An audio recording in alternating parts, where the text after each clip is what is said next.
নমস্কার, আমি দীপান্বিতা। কথামালা বর্ণিকা চ্যানেলে আপনাদের সবাইকে স্বাগত জানাই। আশা করি আপনারা সবাই ভালো আছেন। আজ আমি আপনাদের পাঠ করে শোনাব বিভূতিভূষণ বন্দ্যোপাধ্যায়ের লেখা একটি ছোট গল্প। আমার গল্প পাঠ যদি আপনাদের ভালো লাগে তাহলে কিন্তু অবশ্যই আমার চ্যানেলটিকে সাবস্ক্রাইব করে আমার পাশে থাকবেন। আর গল্প কেমন লাগলো তা কিন্তু কমেন্টে জানাতে ভুলবেন না। তাহলে চলুন শুরু করি আজকের গল্প। বিভূতিভূষণ বন্দ্যোপাধ্যায়ের লেখা ঝড়ের রাতে।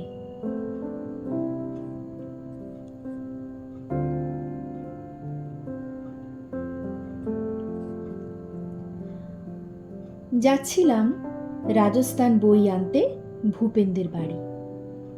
পড়ি নিচের ক্লাসে, বয়স 12 বছর। বই পড়ার বড্ড ঝোঁক। পাড়াগা জায়গা, বই তেমন মেলে না। আমাদের ক্লাসের একটা ছেলে, নাম তার ভূপেন্দ্রনাথ চক্রবর্তী। বাড়ি নদীর ওপারের সুখপুকুর ঘাটবাউর। একদিন বললে তার বাড়ি 2-3খানা বই আছে। নাম কি ভেবে বললে, একখানার নাম রাজস্থান। মোটা বই না সরু? মোটা মোটা, খুব মোটা। আর যাবি কোথায়? রাজস্থান বইয়ের নাম আমার শোনা আছে। বই নিবি তো? হ্যাঁ দেবে, যদি তার বাড়ি আমি যাই। কিন্তু তাহলে সেদিন বাড়ি ফিরব কি করে? কেন, সেদিন আমাদের বাড়িতে থাকবে। এই শর্তে রাজি হয়ে বই আনতে যাচ্ছি ভূপেনদের বাড়ি। নদীর ওপারে, আমাদের স্কুল থেকে 5 মাইল পথ। সময়টা বোধ হয় পুজোর পরে। দিন ছোট, নদী পার হতে না হতে বেলা গেল। সঙ্গে সঙ্গে নামলো বৃষ্টি। মেঘ অনেকক্ষণ থেকে জমেছিল আকাশে। দৌড়ে গিয়ে একটা আম গাছের তলায় দাঁড়ালাম। ছাতি আনিনি সঙ্গে। এটা বর্ষাকাল নয়, ও বেলা চমৎকার রোদ ছিল। সন্ধ্যার সময় বৃষ্টি নামবার কোনো সম্ভাবনা দেখা যায়নি। আমতলায় খানিকটা দাঁড়িয়ে বুঝলাম আম গাছের শাখাপত্র বৃষ্টির জল থেকে বাঁচাতে পারবে না। বাড়িঘর আছে কিনা দেখবার আগ্রহে এদিক ওদিক চেয়ে দেখি কিছু দূরে আমবাগানের ফাঁকে একটা পুরনো কোঠা বাড়ি যেন বৃষ্টির মধ্যে আবছায়া দেখা যাচ্ছে। এক দৌড় দিলাম বাড়িটা লক্ষ্য করে, এবং সর্বাঙ্গ ভিজে জুবড়ি হয়ে হুড়মুড় করে বারান্দার দৌড় ঠেলে বাড়ির মধ্যে ঢুকে পড়লাম। বাড়ি কাদের, কে আছে না আছে সেখানে, এদিকে আমার কোনো লক্ষ্যই নেই। কে যেন একজন বারান্দার ওকোণ থেকে রুক্ষস্বরে বলে উঠল, কে হে? চমকে চেয়ে দেখি একজন বুড়ো মানুষ একটা মাদুরের ওপর ঝুঁকে বসে কি করছিল।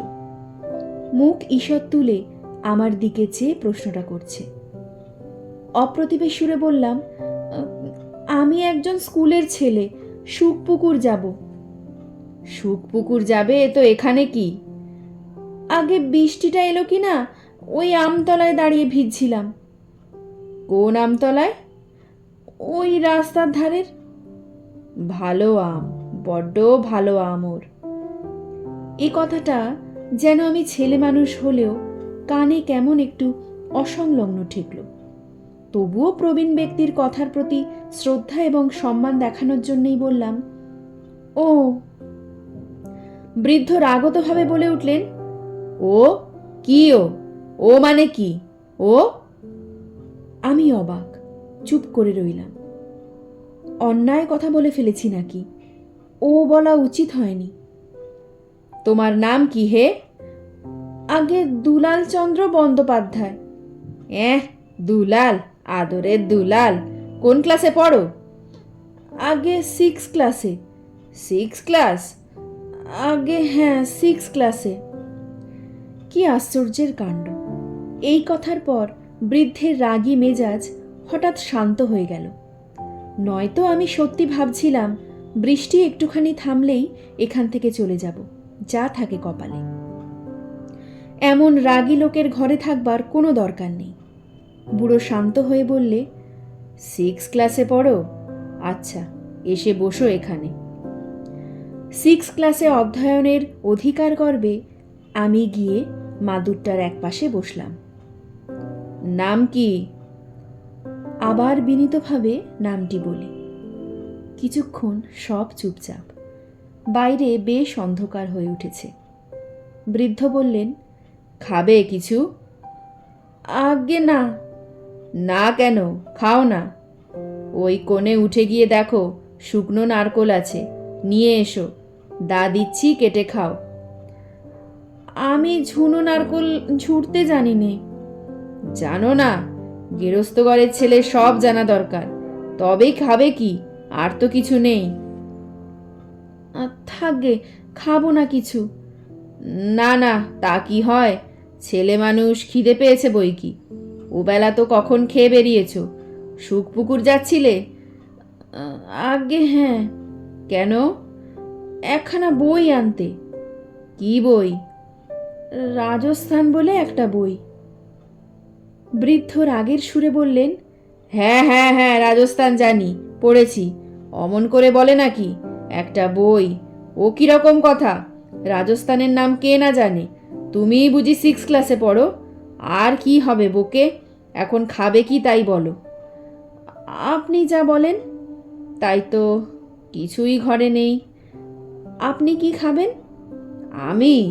ওবেলার পান্তা ভাত আছে, নেবু দিয়ে তাই খাবো। এসো, ভাগ করে দুজনে খাই। সত্যিই আমার বড় খিদে পেয়েছিল। কোন সকালে খেয়ে বেরিয়েছিলুম বাড়ি থেকে।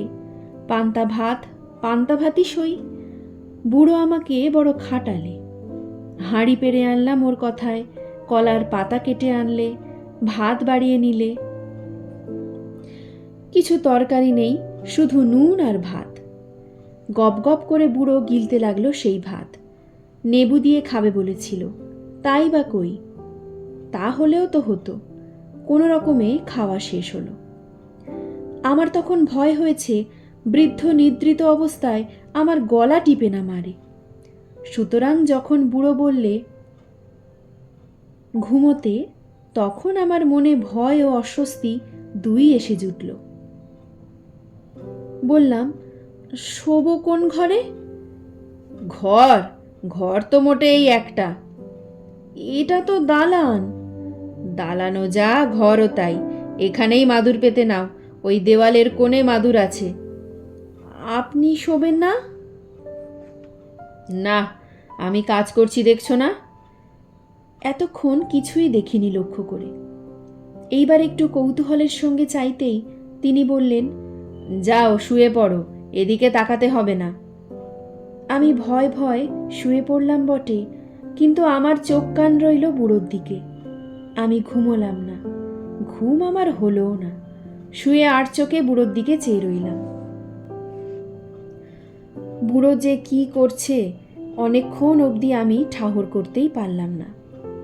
অবশেষে মনে হলো বুড়ো ছবি আঁকছে। খুব মন দিয়ে ঝুঁকে পড়ে ছবি আঁকছে। ভালো করে দেখবার সাহস আমার হয়নি। ছবি আঁকছে নিশ্চয়ই, সেটা বুঝতে পারলাম। আমারও ঘুম হলো না। বুড়ো প্রায় রাত 3টে পর্যন্ত ছবি আঁকলে। ভোরের কিছু আগে ঘুমিয়ে পড়ল। আমিও ঘুমিয়ে পড়লুম। জেগে উঠে দেখি রোদ উঠেছে। বুড়ো তখনও ওঠেনি। আস্তে আস্তে উঠে বুড়োর মাদুরের কাছে এসে দেখি মাদুরের ওপর মাটির খুঁড়ি অনেকগুলো সারি সারি সাজানো, তাতে নানান রং। সরু মোটা কতকগুলো তুলি একটা পিঁড়িতে কাঁধভাবে সাজানো। কতকগুলো তুলি মাদুরের ওপর ছড়িয়ে পড়ে আছে। আর সামনে একখানা তক্তার ওপর পেরেক দিয়ে আঁটা কাগজ কিংবা চটের ওপর একখানা যা ছবি। ছবিখানা কোনো একটি মেয়ে ছেলের। কার এমন সুন্দর মুখ, এমন বড় বড় টানা চোখ, কি জানি। আধখানা মাত্র আঁকা হয়েছে, তাও সব যেন হয়নি, কিছু কিছু বাকি আছে। কিন্তু এমন সুন্দর ছবি আঁকতে পারে এই বুড়ো, এমন ছবি যে মানুষে আঁকতে পারে, সে বিশ্বাস আমার ছিল না। ক্লাসে ইন্দু মাস্টারের দেওয়া আতা পাখি, চেয়ারের ড্রয়িং আঁকি, তাও মনের মতন হয় না আমার নিজেরই। ভাবি আতা আঁকবো, হয়ে যায় যে জিনিস তাকে বেলও বলা চলে, আমও বলা চলে, হয়তো কুমড়োও বলা যেতে পারে। সুতরাং তলায় আতা বলে লিখে দিতে হয়। কিন্তু এই খিটখিটে মেজাজের বুড়ো এমন ছবি আঁকতে পারে? অবাক হয়ে গেলাম। বুড়োকে ডেকে বলবো সে কথা? দরকার নেই বাবা, ঘুমোচ্ছে ঘুমুক, আমার বিদায় নেওয়ার সময় হয়েছে। কিন্তু ঘুমন্ত বুড়োকে জাগাতেও সাহস হলো না। না জানিয়েও বা যাই কি করে। আবার ভয় হলো, বুড়োর ছবি দেখে ফেলেছি, এ কথা আবার ও না জানে যে বদরাগী আর খিটখিটে, কি জানি হয়তো মেরেই বসবে। বাইরে আম গাছটার তলায় গিয়ে বসলুম। আধ ঘন্টা পরে ঘরের মধ্যে শব্দ পেয়ে বুঝলাম বুড়ো উঠেছে। তখন আমি আস্তে আস্তে পা টিপে টিপে ঘরের মধ্যে ঢুকলাম। বুড়ো মাদুরের ওপরে বসে ছবিখানা দেখছিল। চমকে উঠে পিছনে চেয়ে বললে, কে? আগে আমি। ও, তুমি এখনো যাওনি? আপনি ঘুমোচ্ছিলেন না দেখা করে। ঠিক ঠিক, তুমি বেশ ছেলে, ভালো ছেলে। তাহলে আমি যাই এখন? আমার ছবি দেখেছো? আগে আগে। আচ্ছা এসো, দেখবে। আমি দেখলুম অনেকক্ষণ ধরে। বুড়ো বললে, কিরকম হয়েছে? খুব ভালো। ভালো লেগেছে? আগে তার বলতে কখনো এমন দেখিনি। আচ্ছা, তুমি এখন যেতে পারো। দাঁড়াও, কি খাবে সকালবেলা? আগে কিছু না, আমি যাদের বাড়ি যাচ্ছি সেখানে খাবো। না না, তা হয় না। পান্তা ভাত হাঁড়িতে ছিল? আগে না, সব খেয়েছি কাল দুজনে। নারকোল একটা নিয়ে এসো, কেটে দিই। আগে আপনাকে কষ্ট দেব না, আমি খাবো না কিছু। বলেই হন হন করে বেরিয়ে পড়লুম বাড়ি থেকে। বুড়ো দেখি পেছনে ডাকছে, ও খোকা শোনো, ও খোকা যেও না। আমি পিছন ফিরে চেঁচিয়ে বলি, আগে আমি নারকোল খাবো না। সেই দিনই বিকালে বই নিয়ে আসবার পথে বুড়োর ওখানে যেতে বড় ইচ্ছে হলো। বুড়োকে দেখবার জন্যই ঘরের জানালায় উঁকিঝুঁকি মারি। বুড়োকে কিন্তু দেখতে পেলাম না, ঘুমোচ্ছে নাকি। ফিরে আসছি এমন সময় কে ডাকলে। কে? বললাম, আমি। শোনো খোকা শোনো। গেলাম। বুড়ো বালিশ ঠেস দিয়ে চোখ বুজে বসেছিল। আমায় বললে, আজ রাত্রে এখানে থাকো। না না, থাকবো না। কেন? থাকো, আজ তোমাকে নারকোল খাওয়াবো, চিড়ে খাওয়াবো। কি স্নেহের সুর ওর কথার মধ্যে। সে রাতেও আমার থাকতে ইচ্ছে সেখানে, কিন্তু আমার বাড়ির লোকের ভয় ছিল, না বলে এসেছি। আমি বললাম, মা বকবে। বুড়ো আমার মুখের দিকে চেয়ে বললে, ঠিক ঠিক, মা রয়েছেন, তাহলে যাও, নারকোল খেয়ে যাবে না? আমি নারকোল কাটতে জানি নে। আমার হাতে ব্যথা, নইলে আমি তোমাকে নিজেই নারকোল কেটে দিতাম। আমি চলে এলাম বটে, কিন্তু বুড়োর কথা ভুলতে পারলাম না কতদিন। অনেক দিন কেটে গেল। বালক থেকে আমি হয়ে উঠেছি যুবক। পাথুরে ঘোটার এক বড় লোকের বাড়ি যাতায়াত করি। সেখানে মস্ত বড় একখানা অয়েল পেন্টিং ছবি দেখে হঠাৎ চমকে উঠলাম। এই ছবি যার, তাকে আমি কোথায় দেখেছি? বাড়ির লোককে বললাম, ইনি কে? তারা বললে, একে চেনেন নাকি? ইনি বিখ্যাত চিত্রকর দুর্গাচরণ সান্যাল। একে নিয়ে খবরের কাগজে হইচই হয় খুব। দুর্গাচরণ সান্যাল? নাম করা লোক। বড় বৈঠকখানায় যত অয়েল পেন্টিং দেখবেন সব ওর করা। ১,৫০০ টাকা নিতেন ছবি পিছু। সব বড়লোক খদ্দের ছিল। এ ছবি তার নিজের, নিজেই এঁকেছিলেন। মেজবাবু বেঁচে থাকতে শিল্পীর নিজের ছবি অনেক টাকা খরচ করে আঁকিয়ে নেন। আপনি একে চিনতেন? আমি কোথাও একে দেখেছি, ঠিক মনে করতে পারছি নে। ইনি থাকতেন কোথায়? থাকতেন কলকাতাতে, বরানগরে।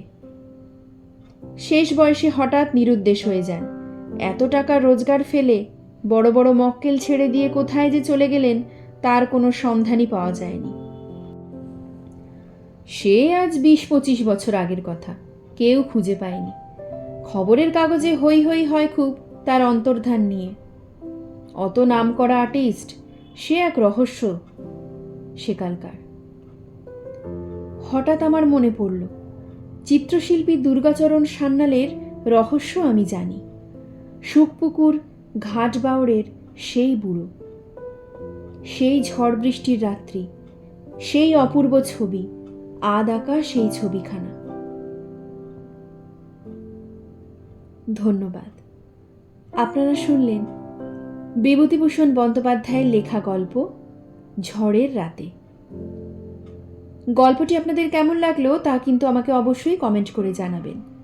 আর আমার গল্প পাঠ যদি আপনাদের ভালো লাগে তাহলে আমার চ্যানেলটিকে সাবস্ক্রাইব করে আমার পাশে থাকবেন। দেখা হবে পরের ভিডিওতে নতুন একটি গল্প নিয়ে। আপনারা সবাই ভালো থাকবেন। ধন্যবাদ।